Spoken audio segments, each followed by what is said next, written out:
Voting हो चुकी है। तमाम राजनीतिक विश्लेषक, राजनीतिक पंडित हरियाणा की 10 सीटों पर अपना विश्लेषण बता रहे कि किस सीट पर कौन जीत रहा है। लेकिन खास बात यह है कि हरियाणा में जो ये लोकसभा चुनाव था, हरियाणा के नेता इस चुनाव को विधानसभा चुनाव की दृष्टि से लड़ रहे थे, यानी विधानसभा का सेमीफाइनल था, क्योंकि इस चुनाव के जरिए हरियाणा के नेता हरियाणा में राज करना चाहते हैं, मुख्यमंत्री बनना चाहते हैं, अपनी पार्टी का शासन लाना चाहते हैं, जिसके कारण ये चुनाव बहुत ही अहम साबित हुआ है। हालांकि हरियाणा की 10 सीटों में काफ़ी कुछ देखने को मिला है। कुछ सीटों पर कड़ा मुकाबला, कुछ सीटों पर एक तरफा मुकाबला और कुछ सीटों पर टक्कर। जी हाँ, तो हम सीट वाइज आपको बता देते हैं। हालांकि हमने पहले भी आपको जानकारी दी है कि किस सीट पर कौन आगे पीछे है, कौन मजबूत है, कौन क्लियर जीत रहा है। तो देरी न करते हुए हम 3 ऐसी सीटों पर बात करते हैं जहां पर कांग्रेस पार्टी आगे है। आगे का अर्थ है कि कन्फर्म है कि कांग्रेस के पक्ष में माहौल है। वे सीटें हैं रोहतक, सिरसा और सोनीपत। रोहतक से दीपेंद्र सिंह हुड्डा आगे है, क्योंकि 2019 में हार गए थे, लेकिन अब की बार उन्होंने पहले से ही अपना प्लेटफॉर्म तैयार कर दिया था।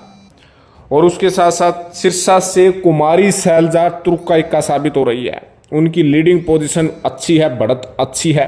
कहीं ना कहीं अशोक तंवर के लिए मुसीबत जो है कुमारी सैलजा बनती हुई नजर आ रही है।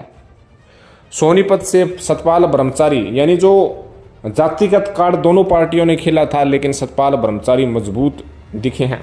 तो ये इन 3 सीटों पर, रोहतक, सिरसा और सोनीपत सीट पर कांग्रेस पार्टी आगे है। अब आती है बीजेपी के पक्ष की कि बीजेपी इन सीटों पर आगे है, जिसमें गुड़गांव, करनाल, फरीदाबाद, कुरुक्षेत्र और अंबाला। गुड़गांव में इंद्रजीत और राजबब्बर के बीच मुकाबला था, लेकिन राव इंद्रजीत सिंह की बम्पर वोटों से जीत हो रही है, ये लिख कर ले लीजिएगा। कई राजनीतिक विश्लेषक चुनाव से पहले कह रहे थे कि कड़ा मुकाबला है, कांटे की टक्कर है, राजबब्बर खेला कर सकते हैं। ऐसा कुछ नहीं है, क्लियर कट हो चुका है। करनाल की बात करें तो यहाँ पर मनोहर लाल खट्टर की राह विपक्ष ने खुद आसान कर दी। काफ़ी कुछ जो है करनाल लोकसभा की विधानसभा सीटों पर अच्छी लीड पोजीशन में मनोहर लाल खट्टर हैं। फरीदाबाद में हालांकि काफ़ी नेता इधर उधर हुए थे, भितरघात की आशंका जताई जा रही थी। ऐन वक्त पर काफ़ी नेताओं ने समर्थन दे दिया था, लेकिन कांग्रेस पार्टी पहले के मुकाबले अच्छे वोट खींच रही है। फरीदाबाद से ये क्लियर है कि जनाधार कांग्रेस का फरीदाबाद में बढ़ रहा है, लेकिन आगे है कृष्णपाल गुर्जर। जी हाँ, कुरुक्षेत्र की बात करें तो त्रिकोणीय मुकाबला था। कुरुक्षेत्र में कहीं ना कहीं जो विपक्ष की एकता की बात की जा रही थी वो तार तार हुई है, क्योंकि त्रिकोणीय मुकाबले में अभय सिंह चौटाला, सुशील गुप्ता और नवीन जिंदल के बीच मुकाबला था। लेकिन जो विपक्षी वोट बैंक है, जो एंटी बीजेपी वोट बैंक है, वो 2 धड़ल्ले में गया है, ये कन्फर्म है।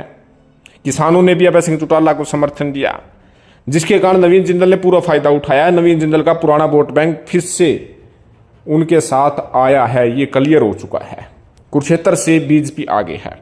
अंबाला की बात करें तो अंबाला में खास बात यह है कि इस सीट पर शहरी इलाका ज़्यादा है। यमुनानगर हो, अंबाला कैंट हो, जगाधरी हो, नारायणगढ़ हो, यहाँ पर शहरी इलाका है। और शहरी इलाकों में तो बीजेपी पहले से मजबूत है। हालांकि वरुण मुलाना ने 3-4 सीटों पर अच्छा प्रदर्शन भी किया है, चाहे कालका हो, चाहे साडौरा हो, और उसके साथ साथ आपको बता दें मुलाना हो, यहाँ पर बढ़त उन्होंने ली है, लेकिन बीजेपी ज़्यादा एज ले रही है।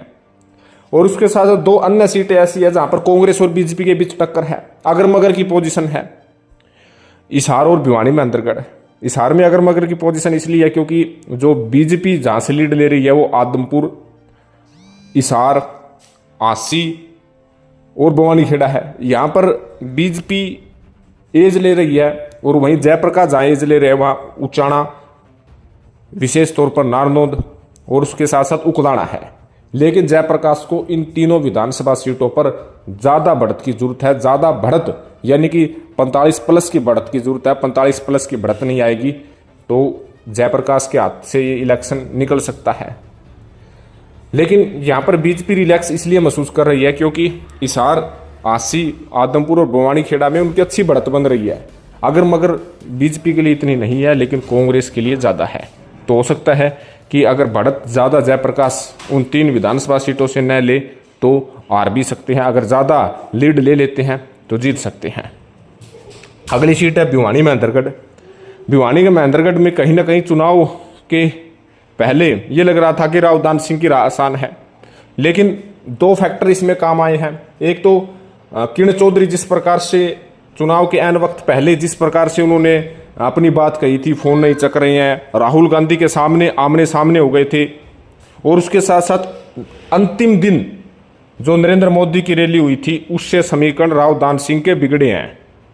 धर्मवीर सिंह जो ये कह रहे थे कि धर्मवीर सिंह को जाट वोट बैंक नहीं आएगा, उन्होंने तुसाम, लोहारू, भिवानी व बाडड़ा में जाट वोट बैंक को अपनी तरफ खींचे हैं, ये सत्य है।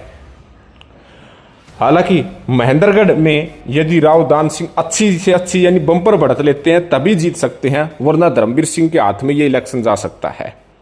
यानी हिसार और भिवानी महेंद्रगढ़ कांग्रेस के लिए अगर मगर की पोजीशन है, बढ़त ज़्यादा चाहिए 1-2 सीटों पर, अगर ज़्यादा नहीं आती है तो उनके हाथ से इलेक्शन निकल चुका है।